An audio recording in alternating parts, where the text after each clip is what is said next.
sobrang saya ng pakiramdam. Hindi mabayaran sa loob ng puso ko, hindi ko ma-explain kung gaano ko sa'yo. May mga bagay pala na ginagawa ko mag-isa noon sa ibang bansa. Hirap hindi naman siya basta binili, nilagay dyan.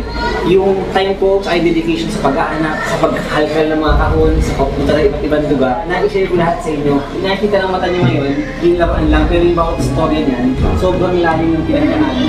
Na-appreciate ang lahat ng nabulog siya. Kaya sobrang salamat.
Sa lahat ng mga bata dyan, syempre, enjoy nyo lang yung buhay nyo. Yung mga toys nyo, ingatan nyo.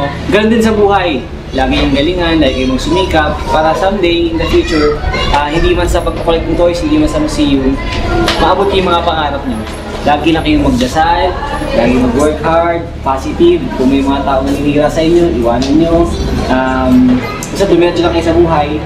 At lagi yung tatandaan, kahit anong mangyari, okay lang yan.